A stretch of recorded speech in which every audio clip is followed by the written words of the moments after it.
Yo, what's up, guys? In today's video, I'm going to be teaching you the best Slack automations to set up for your sales team. What we just find really helpful that provides visibility, insight, and helps the sales team operate at a high level. So, first things first, you can see here we have our appointments booked channel.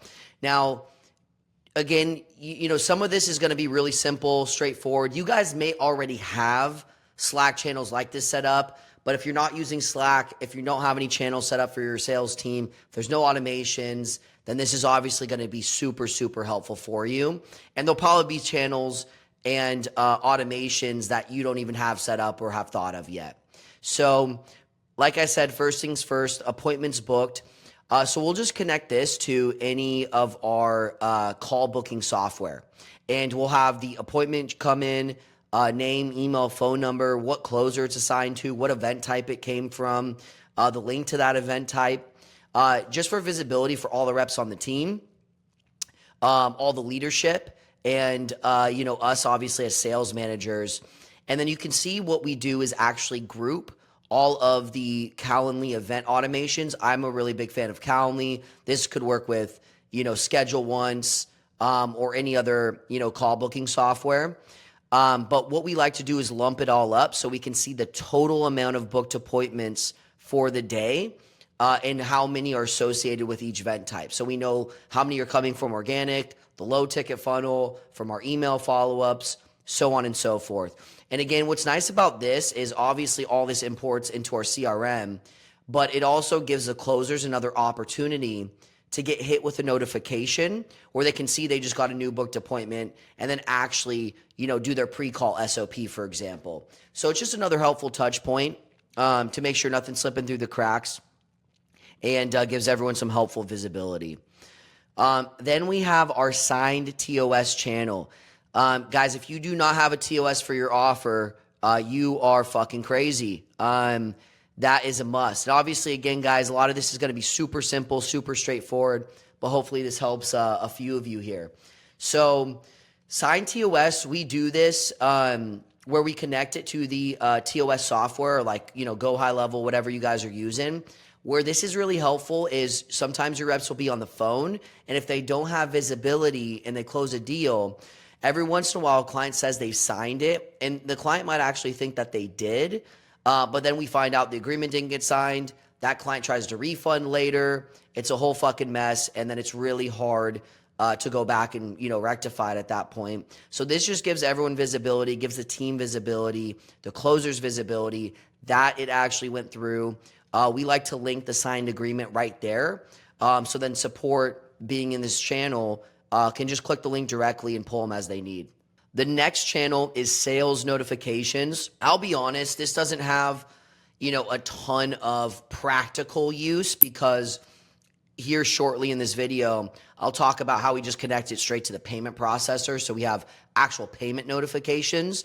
But this is obviously just a good dopamine hit for everybody on the sales team.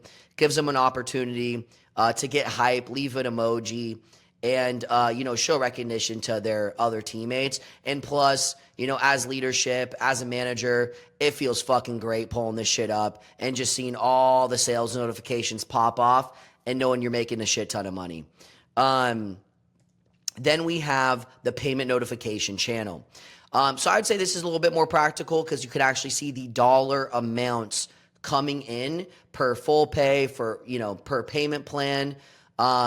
And gives you complete visibility. We'll connect every payment processor that we use. So that's Stripe, WAP, Fanbasis, whatever it is. We'll have it report if it's a funding deal, buy now, pay later, Affirm, Klarna, so on and so forth.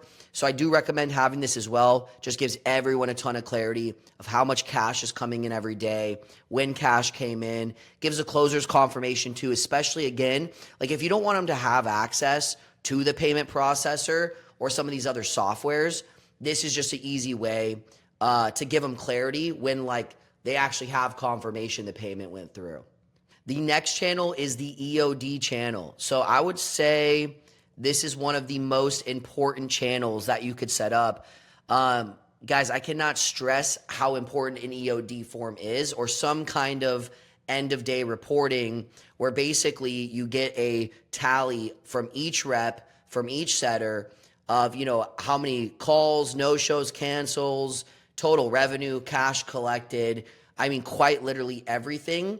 We have them fill out a form. We have this report back to our tracking. We have a few different tracking sheets where we have a nice clean scoreboard, which I'll show in other videos. But we also like all to flow through Slack as well, so we can keep track of all this stuff on a day-to-day basis. And we can see how everyone's performing from just like a high-level overview. And we'll have like note sections where they can, kind of break down what happened per each call. This right here, we even make sure that like if an EOD form's incorrect in any way, it'll cross-reference the software.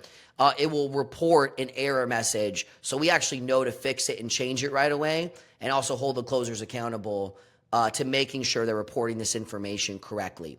But we're super strict on the EOD forms. Like, you cannot run an effective sales team without tracking and making sure this tracking is actually being updated at the end of every day. Here's another example of this. I also like to lump up the team total. So basically, this is just all the closing calls, all the no-shows, reschedules, cancels, new sales, total cash collected revenue for the day for the whole sales team. I do like to put a report together for our setters, assuming we're doing outbound on that sales team. Sometimes it varies if, we have the opportunity to call front-end buyers, app submitted, opt-ins, so on and so forth. So that can be really, really helpful as well. Then here, guys, we have leadership channel. These are two different reports. I'm going to share this one. So basically, inside of this, I wouldn't say this is really an automation of any sort, but we like to provide very extensive month-to-date reporting every single week. So that way, everyone knows where the team is at. We actually do this one manually, so I can't really say this falls into the category of, automations for the sales team, but I do highly recommend having some kind of weekly report that goes out. We can technically connect this to the EOD reporting and our scoreboard and tracker there, but this is one we do like to do manually, and I do think helps give a ton of visibility. Like you can see, we go into the dollar per lead, cash collected, deals closed, lead volume, conversion, no-show, revenue efficiency, performance overall, forward outlook, so on and so forth. Performance versus targets, operational health metrics, key performance highlights, just, any kind of insight that would be helpful for the whole team.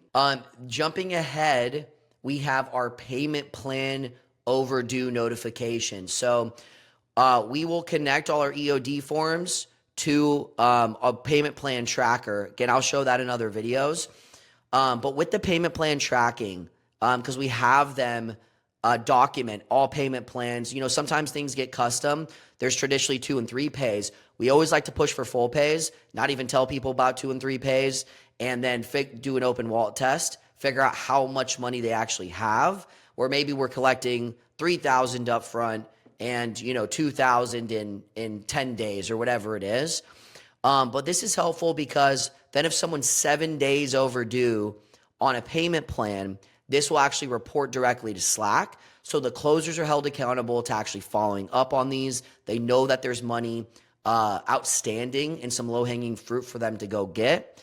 And the support team's in here too. So that way they know if a client's overdue, they can just remove them, straight from the program. So we find this to be really, really helpful. And again, a good source of accountability as well. Then we have our sales team closer channel. Obviously, there's just basic communication in here, but what I do like is this MVP notification. We have this connected directly to the scoreboard and the tracker, where every single week it will report who has the highest DPO and conversion for the entirety of the month. And again, just a good way to hold accountability and give credit to the guys that are performing at a high level.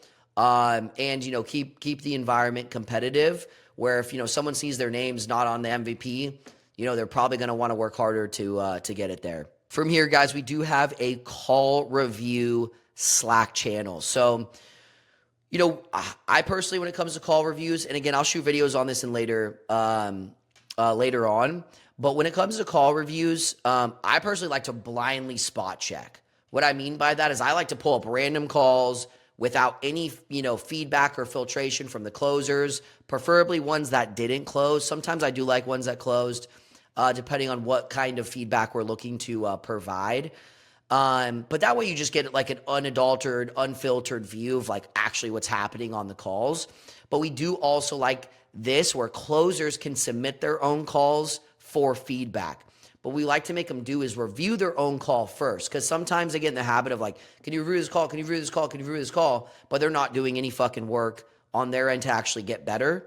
So we like to make them submit this form, and that tells us and allows us to schedule in a one-on-one call with management. So then we can go through this. We know they went through it, and then obviously do the call review with them after. But it does create accountability because everyone on the sales team can see this. So it's like, if your numbers are bad, why haven't you even filled out a call review form and scheduled a one-on-one? It's ridiculous. Then we have applications submitted. This is very much like appointments booked. But basically, you can just see new apps that come in. This is really, really good for your setters to outbound applications submitted as they come in. It gives them another notification so they can see a new one. They can see how qualified they are and give them a call right there. So very, very helpful as well. This is another example of that. It's just a different way we have it built out, but it's just a lead application. So it's all the questions, all the answers. And again, it just notifies the sales team. So when they see that, they can reach out right away. Then we have front-end purchases. So this is very similar to application submitted and calls booked, but obviously it's just when any low-ticket product on the front end is purchased. So that way they can be notified and dial these for outbound. Obviously, guys, with any of this, it should all be getting zapped into your CRM. So it's all tracked there for them to work out of. But we find having these views is helpful. Also, on a day-to-day basis, it just allows you to have a read on how much volume's coming in, what's going on, without really having to do any deep digging. Then we have, this is another example of low-ticket sales, front-end purchases. And I believe, lastly, we have calendar availability. So I thought this was pretty cool. Someone else gave me this idea, but basically you can connect Calendly or any of your schedulers and actually have it report how many available slots there are every single day from your sales team. Because if you know anything about managing sales teams, availability is a bitch and a half and something you have to monitor every single week. Especially closer randomly takes vacation, doesn't decide to tell you, which we do have time off forms for, SOPs for, so I recommend you implement something there to avoid that. But again, it just gives you a good idea of how much capacity we're actually at with the call bookings and how much more room we have to scale, knowing, we're not wasting any dollars on marketing, because availability plays a big role in the profitability of the whole sales team.